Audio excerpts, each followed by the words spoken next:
tout le monde et bienvenue dans cette nouvelle vidéo pour vous aider à faire des économies. Rien que ça.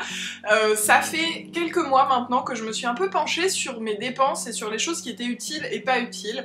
Non pas que je sois dans le besoin, que j'ai besoin de faire des économies, mais j'ai envie de mettre plus de côté et du coup j'ai envie de couper ce qui n'est pas utile, tout simplement. Donc dans cette vidéo, je vais vous donner des petites pistes de réflexion si vous aussi vous avez envie de faire des petites économies par-ci par-là.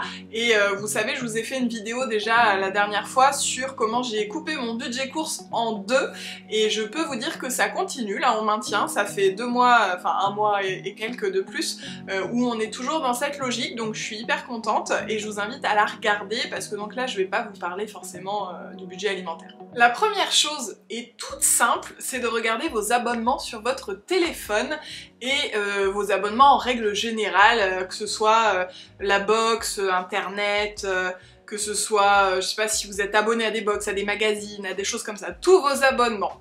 Parce que parfois on oublie en fait ce à quoi on est abonné, puis parfois on reste abonné un peu par habitude et finalement ça ne nous plaît plus. Et donc je dis de commencer par le téléphone parce que c'est quand même le plus simple d'aller regarder à quelles applications en fait vous êtes abonné, pourquoi vous payez, parce qu'il y a des applications gratuites et d'autres payantes, et puis vous dire est-ce que j'ai vraiment besoin de la version payante de celle-ci, est-ce que j'ai vraiment besoin de celle-ci, est-ce que je m'en sers vraiment, et vous allez pouvoir comme ça couper déjà quelques petits euros et parfois même des dizaines d'euros, ça dépend des abonnements. C'est l'occasion aussi de comparer, par exemple avec les fournisseurs internet, est-ce qu'il n'y a pas des meilleures offres ailleurs, est-ce que votre même opérateur peut pas vous fournir une offre qui vous correspondrait plus, peut-être que vous avez besoin d'un peu moins de débit, ou peut-être d'un peu plus, mais peut-être que l'autre avec le téléphone plus la télé, etc. ça coûte moins cher, enfin comparer finalement vos applications comme vos abonnements en général, voir s'il n'y a pas mieux ou qui vous convient plus, peut-être un peu moins et moins cher. Donc ça c'est vraiment pour économiser les premiers euros et se dire tout de suite ah c'est bon j'ai réussi déjà à mettre en place quelques petites économies. Mais la chose pour moi indispensable à faire c'est de faire son budget. Je dis pas forcément de faire sa compta absolument tous les mois, tous les jours, mais de vraiment faire au moins une fois son budget type sur quelles sont les sorties systématiques, quelles sont les entrées régulières et quelles sont les entrées et sorties plus occasionnelles. Ça peut paraître bateau et basique, mais personnellement c'est quelque chose que je ne faisais pas parce que j'ai la chance de ne pas être dans le besoin et de ne pas être à l'euro près. Je sais pertinemment que c'est une chance, mais si je vous partage ça, c'est que je me suis dit que je suis sans doute pas la seule à déjà ne pas aimer faire tout ça, ne pas aimer les chiffres et tout, et puis ne pas forcément trouver les bons outils. Et donc voilà, je vais vous partager un petit peu ce qui moi m'a aidé, et c'est de faire tout simplement ces 4 listes, donc les entrées fixes, les sorties fixes, les entrées fluctuantes, les sorties fluctuantes, et ensuite de voir au final combien sort tous les mois et combien rentre tous les mois. Donc déjà quand vous avez ces chiffres, vous savez est-ce que à l'heure actuelle vous dépensez plus que ce que vous gagnez ou pas, et si c'est pas le cas, est-ce que vous pouvez mettre de côté tous les mois tel ou tel pourcentage de ce que vous gagnez. Et là rentre le conseil suivant, c'est de mettre de côté en début de mois et pas à la fin. Parce qu'à la fin du mois, si on laisse tout sur son compte, on va avoir tendance à dépenser plus, se disant bah j'ai des sous, j'ai des sous, j'ai des sous, et peut-être à moins mettre de côté. Alors que si c'est au début du mois, eh bien on laisse sur son compte ce dont on a besoin. Évidemment, on prend en compte aussi les sorties qui sont pas forcément prévues, enfin voilà, il y a toujours des petits imprévus dans la vie, mais on va mettre de côté tous les mois un montant fixe qui peut augmenter ou diminuer suivant vos besoins évidemment, donc au début du mois, et ça va nous permettre déjà de se dire ok, là j'ai économisé tant, c'est sûr, chaque mois, et peu importe le montant, ça peut être que 10 euros par exemple si c'est ce que vous pouvez mettre de côté, mais ça fera quand même 10 euros plus 10 euros suivant la période sur laquelle vous le faites, et donc ça va permettre de faire augmenter votre économie. D'ailleurs, il y a plein de systèmes pour mettre comme ça de côté tous les jours. Il y a des petits panneaux avec des montants que vous allez devoir mettre de côté. Par exemple, je crois, je sais plus, c'est peut-être 2 mois pour mettre 1000 € de côté ou 500 € de côté, ou enfin ça dépend en fonction des budgets. Et en gros vous avez 1 € ou 10 €, 15 € et vous mettez une croix dessus quand vous choisissez de mettre ce montant de côté tel jour. Moi personnellement c'est pas quelque chose qui me convient parce que je vais pas vous mentir, j'ai jamais de cash. Je suis génération carte bleue, ça c'est... voilà. Je sais que ça rend fou toute la génération d'avant de nous voir faire des cartes bleues pour 1 €, mais voilà, moi c'est comme ça, et du coup bah pour moi c'est pas un système qui fonctionne, mais ça dépend des gens. Voilà, si vous aimez mettre par exemple dans une boîte des sous, ça peut être super de faire ce système en disant bon bah aujourd'hui je mets 15 € de côté, aujourd'hui je mets 1 € de côté. Évidemment il doit y avoir quelques cases à zéro aussi parce que parfois vous pourrez pas. Donc voilà, vous pouvez trouver des choses à imprimer comme ça sur internet qui sont très sympas. Vous avez également tout un système d'enveloppe d'économie. Ça fonctionne beaucoup par cash, mais on m'a dit aussi que ça pouvait fonctionner en carte. En gros c'est l'enveloppe pour les factures, l'enveloppe pour le plaisir, l'enveloppe pour le vétérinaire, l'enveloppe pour les imprévus, l'enveloppe pour les courses, et dans chaque enveloppe vous mettez le budget attitré en début de mois. Donc comme ça vous savez que bah, ça ne dépasse pas en fait tout simplement, et vous pouvez prendre que ce qu'il y a dans vos enveloppes. Il existe énormément de systèmes d'économie comme ça, je vous invite vraiment à regarder sur internet pour trouver celui qui vous conviendra le mieux. Moi j'ai testé aussi des applications pour faire les budgets etc, mais ça me convient pas parce que mes rentrées d'argent, je suis auto-entrepreneur, j'ai plusieurs pôles en fait, j'ai plusieurs casquettes et elles ne sont pas fixes, voilà, les montants varient absolument tous les mois, donc c'est compliqué pour moi de gérer ça via des applications, mais en faisant tout simplement les listes comme je vous l'ai expliqué tout à l'heure, voilà, je trouve que c'est le plus simple, le plus rapide à faire une fois, peut-être une fois tous les 6 mois, voilà, pour refaire un peu un point sur le budget. Et ça permet déjà d'avoir une vision globale. Évidemment, si on veut faire des économies, il faut dépenser moins, hein. Il n'y a pas de secret. Donc ça peut être faire, comme on peut dire, des économies de bout de chandelle sur des tout petits trucs, comme les abonnements, comme je vous disais en début de vidéo, mais ça peut être aussi changer de banque et trouver une banque moins chère, ça peut être changer de mutuelle ou d'assurance, ça peut être changer de dentiste, aller faire un devis chez un autre dentiste, peut-être que ce sera moins cher. Voilà, ça va être aussi beaucoup de comparaisons pour voir si vous trouvez la chose qui vous convient le mieux, le meilleur rapport qualité-prix pour ce dont vous avez besoin. Et puis, moins dépenser au quotidien, c'est aussi essayer de faire avec ce qu'on a finalement. Et c'est une dépensière qui vous le dit, hein. Moi à la base, j'ai jamais compté ce que je dépensais vraiment, j'ai jamais fait particulièrement attention, et j'ai cette chance de pouvoir dire ça, j'en suis consciente, mais aujourd'hui c'est vrai que par souci de vouloir mettre plus de côté, eh bien je me penche un peu sur le sujet et je me rends compte que j'ai fait des boulimies de collectionnite dans des choses qui ne servaient à rien, et aujourd'hui je m'en défais, soit je les vends, soit je les donne, et je me rends compte que vraiment il y a des choses dans lesquelles j'ai dépensé de l'argent et c'était pas nécessaire. Par exemple, j'ai acheté énormément de papeterie chez Action, plein de stickers, tout ce que vous voulez, et je m'en suis très peu servi. Je m'en suis servi un moment quand je faisais les Happy Planner, et puis j'ai arrêté l'année Covid, et puis au final bon, j'ai pas repris, mais donc ça je vais le donner.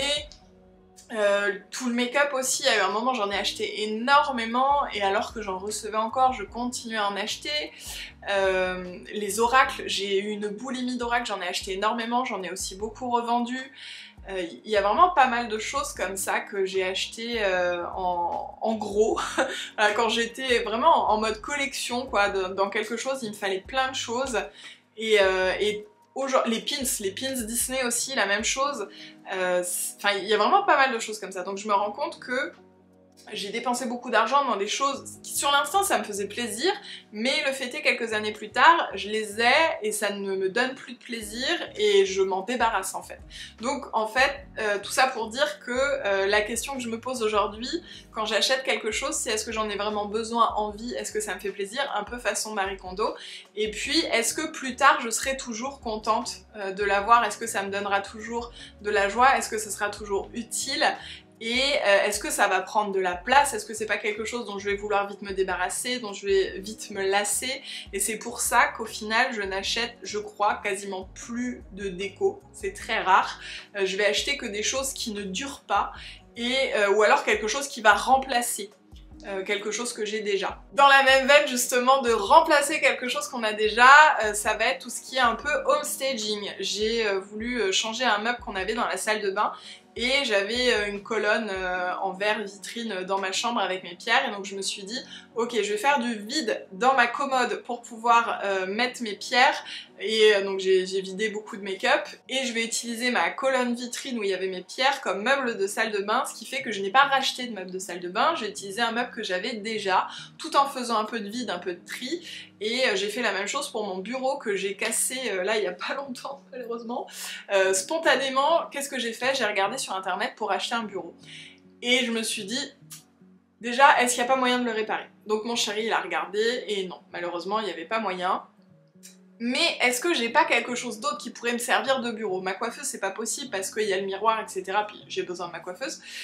Mais j'aurais pu utiliser éventuellement une commode, enfin j'aurais pu trouver autre chose, et je me suis rappelé que j'avais mon ancienne coiffeuse à la cave, donc qui est en fait un petit bureau tout simple, et donc c'est ce que j'ai utilisé pour remplacer mon bureau plutôt que d'aller acheter un bureau. Finalement, pour dépenser moins, c'est aussi faire avec ce qu'on a, essayer de réutiliser ce qu'on a déjà, peut-être de transformer des choses, peut-être de repeindre, de bomber. Mes parents ils ont bombé plein de choses quand ils ont déménagé, et voilà, c'est pas forcément chercher à remplacer par du neuf, mais essayer d'utiliser quelque chose qu'on a déjà.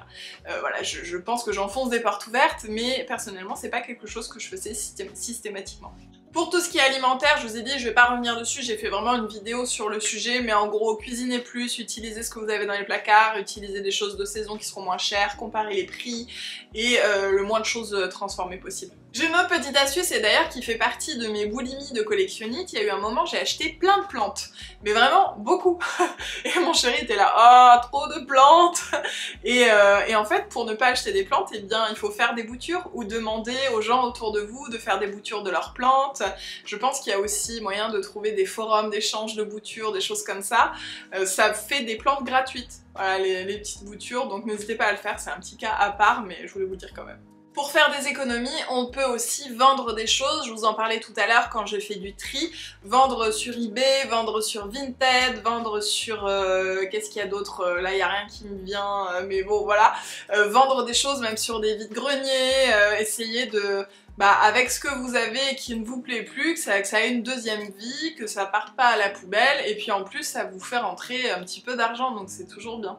Il y a également des applications, donc c'est pas pour vendre pour le coup, mais c'est pour donner, pour éviter que ça tombe à la poubelle, l'application Give, je sais pas si vous connaissez, qui est vraiment chouette. Vous pouvez vous en servir, vous, pour vous débarrasser de certaines choses, mais aussi pour avoir des choses gratuitement. Par exemple, moi j'avais un blender que je voulais donner, et du coup je l'ai mis sur l'application, j'ai mis une photo, dans la journée j'avais plusieurs demandes, quelqu'un est venu le récupérer, il a eu un blender gratuitement, et moi je m'en suis débarrassée. Et donc voilà, c'est une application qui est vraiment chouette, tout comme Too Good To Go, je pense que peut-être vous connaissez. C'est une application qui évite de perdre les choses fraîches dans les magasins. Et même pas que fraîches, hein, voilà, ça dépend, il y a les fruits, il y a les légumes, il y a les viandes, mais il y a aussi parfois des boîtes, enfin tout est une question de date finalement, pour éviter de jeter les choses.